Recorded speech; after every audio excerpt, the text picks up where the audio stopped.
Hello and welcome back to Gamers Remorse. Today we're checking out a new game that's going to be on Kickstarter here in September. It's called the Legend of Korra Pro Bending Arena. So I'm here with the two designers, Sen-Foong Lim and Jessey Wright. So I guess tell us a little bit about the game and how you guys came about designing it. So the game is based on a game that's actually in the world of Korra, where they pit benders who are people who can just manipulate elements in teams of 3 against each other, trying to knock the other team off of a platform that's suspended above water. And the show is, the beginning arc of the show is all about Korra's participation in this team sport. And so when the opportunity came up to make a game about Korra, Nickelodeon said, hey, why don't you make a game about the game that's already in the show? And so Jessey and I, being big fans of the intellectual property, said, yes, let's do that thing. So when it came up, it started off more like a Mancala mechanic than what it is now.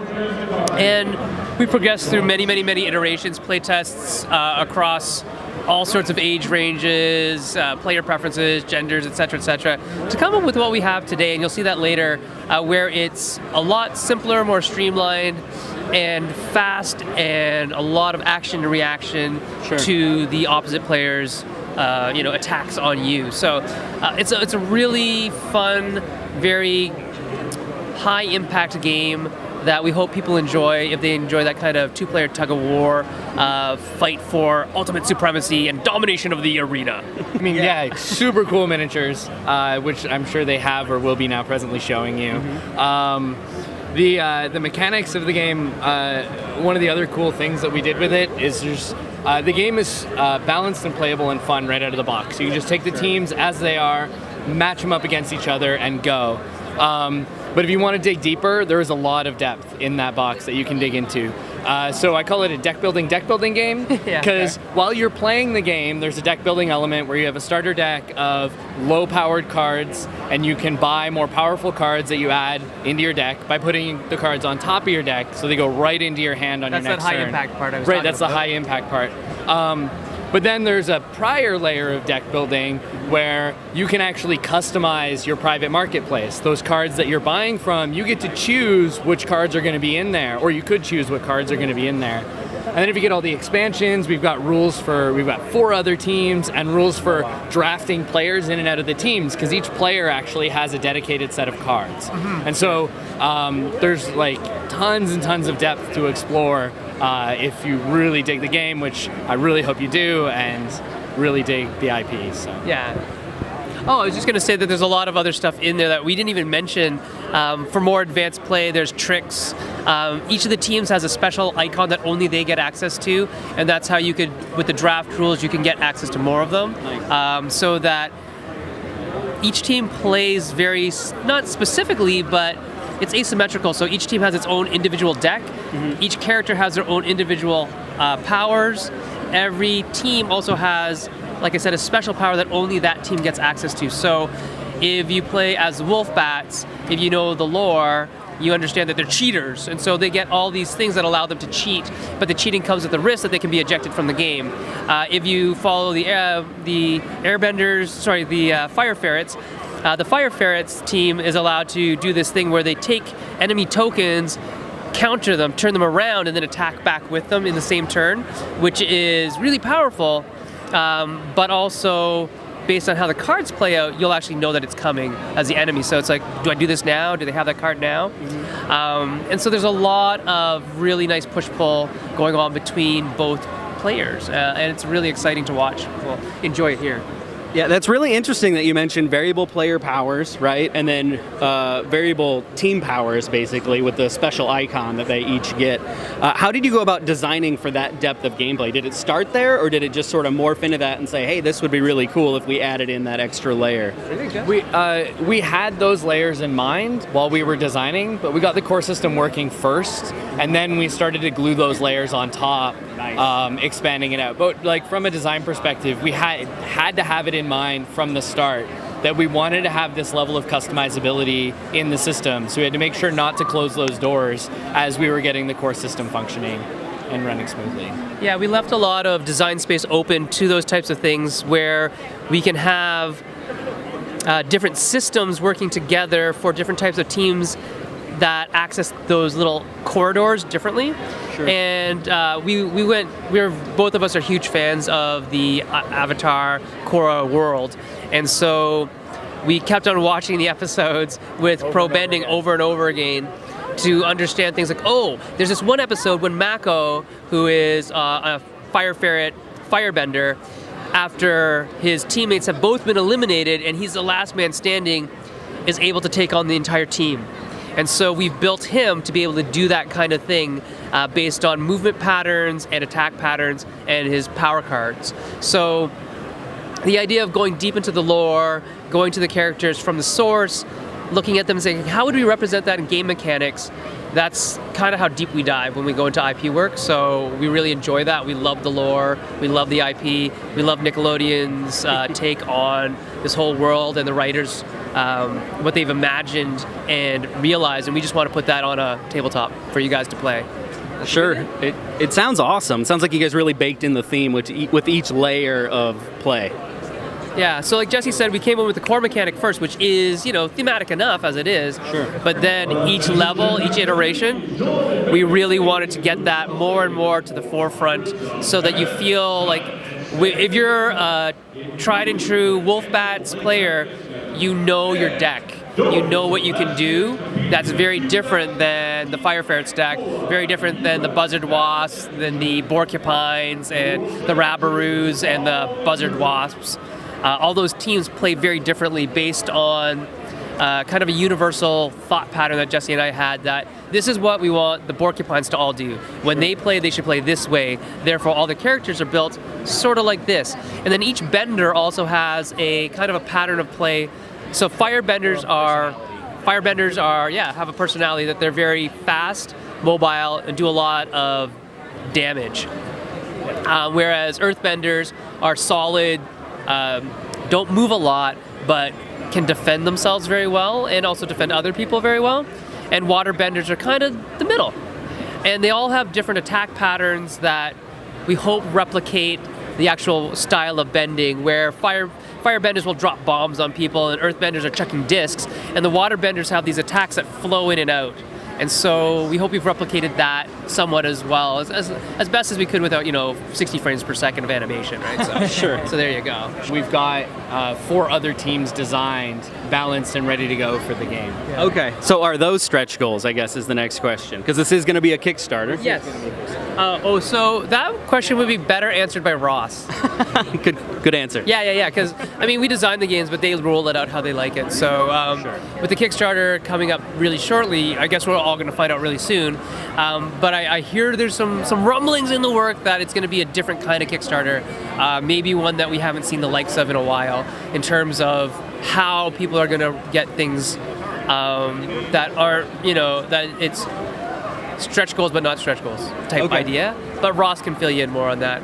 And there are other things that are coming up in the works for this game that won't really limit it to the way that it's played originally. Sure. So can't say much more than that, but watch the stars. Keep looking at the stars.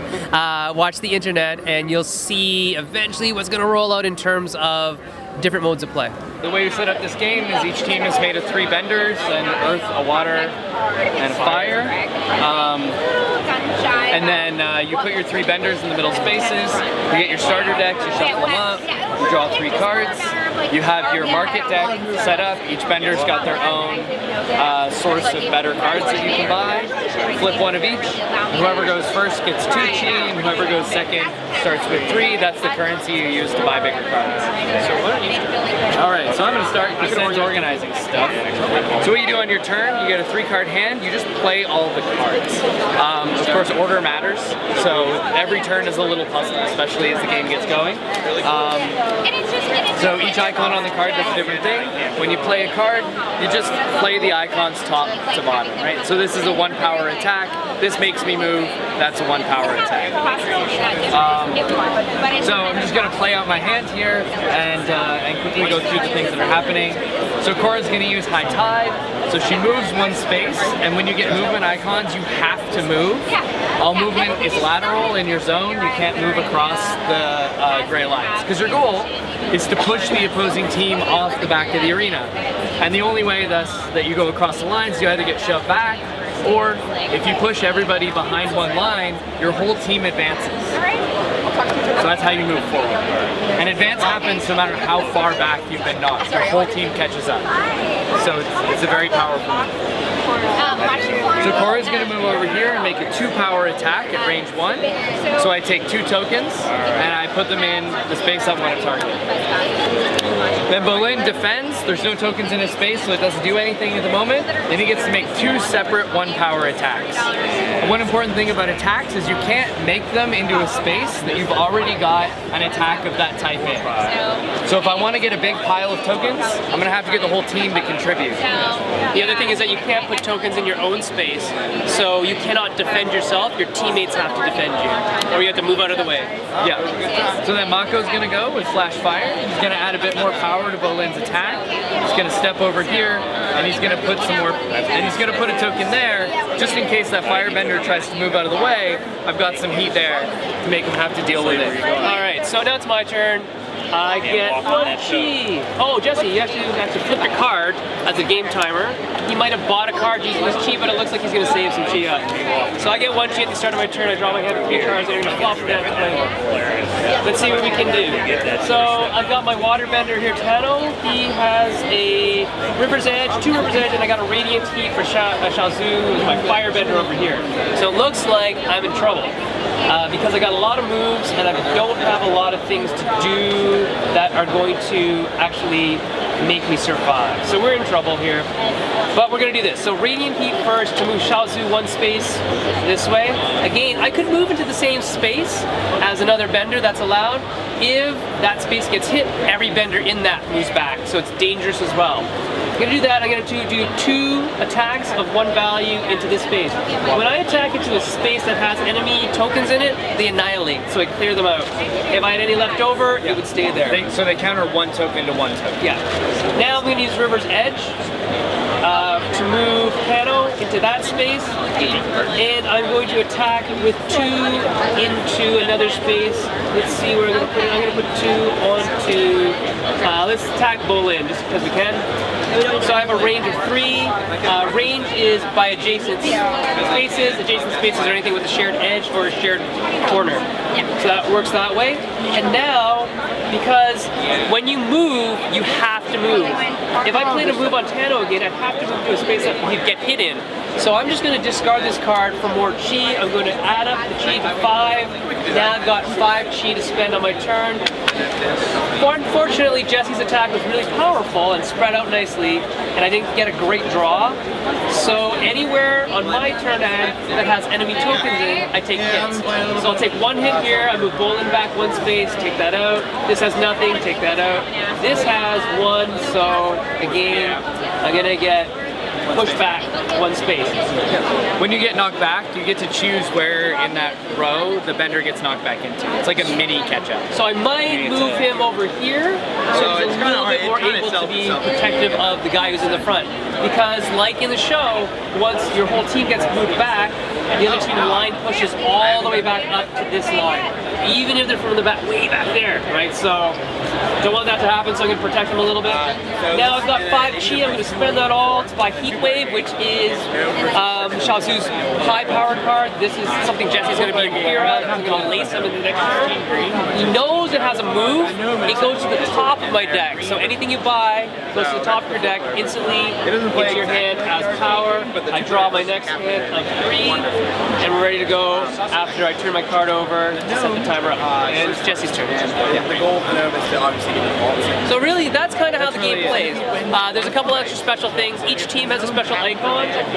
If you look at this card here, can you see that card? I don't know. You'll see that it has a yellow fan, meaning that it's a potential that that character can get caught cheating, because the wolf bats are cheating bastards.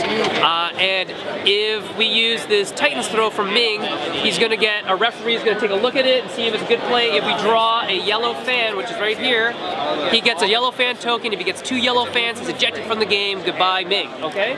The other thing that happens is because in pro bending, headshots aren't allowed. You can't hit somebody in the head because that's unsportsmanlike. But that's what happens when you play the Wolf Batch, you're going to get hit in the noggin a lot. And that's what that Daze token's for. And the Daze token covers up your character on your player mat, meaning that whenever you next play that character, you don't do the first icon.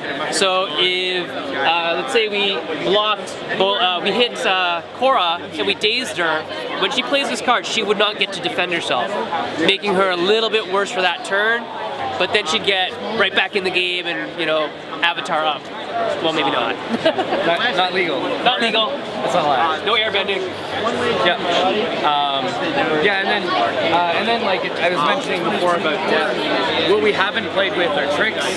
So we have a set of trick cards for each player. They're the same set of cards, so you have the same. So 2 people can play the full depth of the game with 1 box. Tricks are these little. Either once per game abilities or abilities that you can use as many times as you like but are cheating, so they risk getting you yellow fans and ejected from the game every time you use them. So when you build your team, you can pick 3 trick cards and you can use a trick after any bender card you play that matches its element. Right. So there's lots of ways that the tricks can be used to add a little oomph to your attacks or your defense, to get you out of tight spots or put other people into trouble. So there's a lot of push-pull, tug-of-war type stuff that goes on in the game.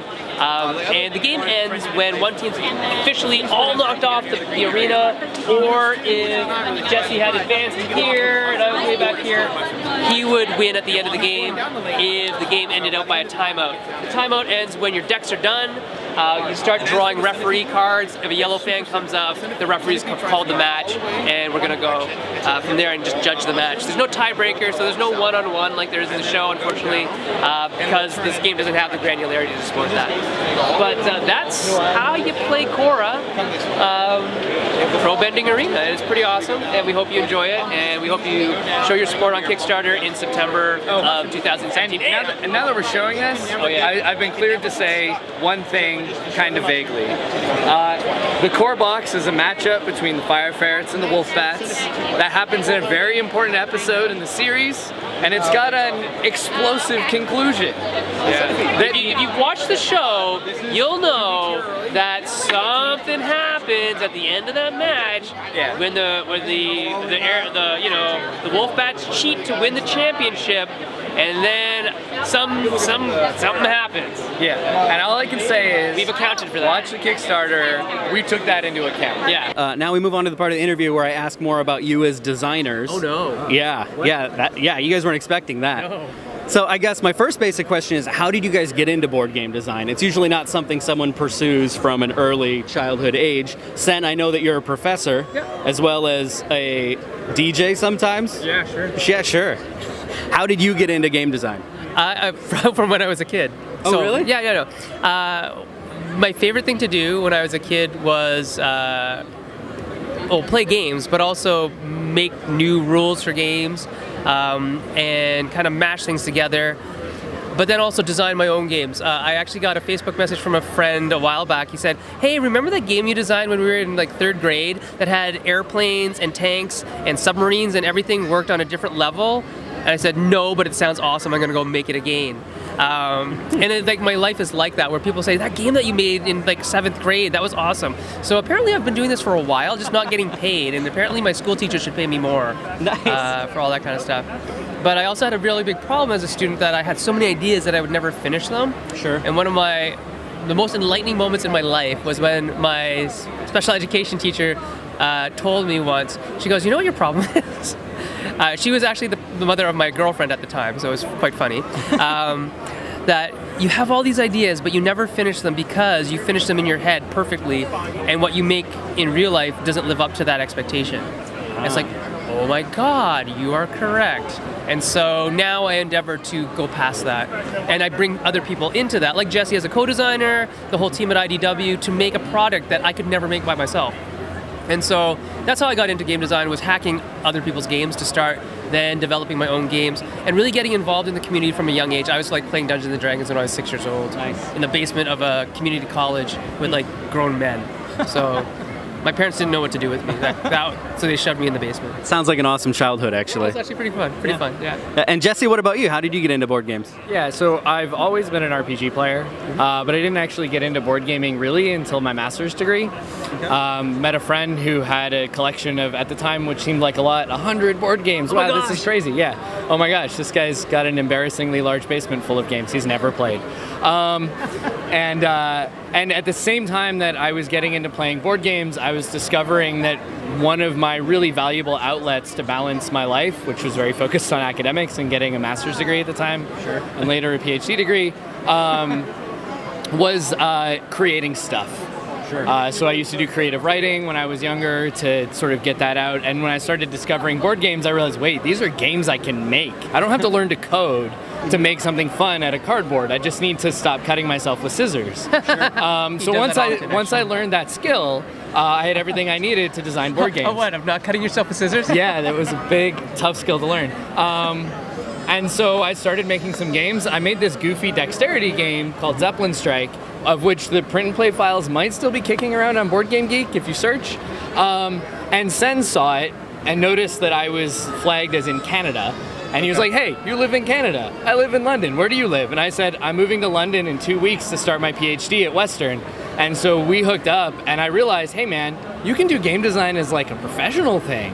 And so I started making games, and here I am. I basically took it on as like a career perspective 3 years ago. And so I've been doing everything I can to hone skills and work with awesome people like this who know more than I do. Once I have all of their knowledge. And he's gonna like murder me, and like if I ever show up in like some like refrigerator somewhere, look for this guy. Look for that guy right there. You heard it here first. Gamers Remorse exclusive. Yes. That's not my style. No, It's not his style. No. The next question I have is, everyone, there's a concept of grail games, right? Yeah. Games that are difficult to get that everyone wants, whether they're rare or out of print or what have you. Do each of you have a grail game, and if so, what is it? A grail game? Yeah, that's a good question. You know, people often say, oh, things like Dark Tower or whatever, and you know, with restoration games remaking a lot of things and doing a really awesome job of that, like shouts out to Rob for that. I don't know if I really have ever really had a grail game. I'm also in this weird position where I just buy what I want, so I just get it. So I've never really had a grail game, I think. I don't think so. I have to think if something's really that out of print that I can't get it. Bruno Cathala yesterday told us Dune. Oh, yeah. So things like that where that's really hard to get, right? Yeah. And then an IP that would be difficult to get to reprint and as then well. also justifying the price if I did buy it to my wife. That would also be hard. Okay, so if it isn't Jesse who kills me, it's my wife who kills me apparently, right? The freezer's more her style. Yeah. She's kind of cold. If you want to play Dune, though, a friend of mine has it. Yeah, and you also, didn't you make a print and play version? I made a print and play version of the dice one. a dice version of Dune. But what's your girl game, sir? Yeah. So, I mean, I think that's a really interesting question because I used to have like a bunch. For me, Grail game is like that elusive game that doesn't actually exist or might not exist or I haven't found yet, but that experience that I want to have. But since I've started seriously doing game design, that's just inspiration. So if I sit down, I'm like, you know what I really want? I really want like a game that captures me narratively in the way that Dark Souls does. Why don't we make that game? And this is the conversation that happens, and that's a game that we started working on 3 weeks ago, right? And it's funny because that'll happen on Facebook, like on an open thread that somebody posts, and then we'll make the game, and then we'll sell it like to IDW the next week, right, or whatever, right? Yeah. So for me, like I think about something like I really want that experience, and then that just becomes a design target. Right. So Grail games for me are just games I want to make. Sure. So the next Grail game is the one that's in your brain that's still rattling around. Yeah. Fair enough. yeah. he has asked the idea of Grail games. Yeah. You know, as designers, is there any Grail IPs that you would want to take in? Yeah. Okay. Any publisher out there that can get me Scooby-Doo, I'll pay you to let me design that game. Maybe. But yeah, Scooby-Doo's one of them. There's a couple other ones, but Scooby-Doo for sure. And then I've already worked on a lot of my dream IPs, so I'm pretty happy. What about you, Jess? I've been dreaming about Mass Effect lately. yeah. I really want to do like Mass Effect Andromeda, the But the board right game. way. Can't say that. Oh, right. Yeah, and then there's a couple others, but I mean, I've been working on trying to get those to happen. So I don't want to say anything, give other people ideas. Right. Fair enough. I think that's probably all we have here in this interview. So I guess this is us signing off. Thanks for tuning in.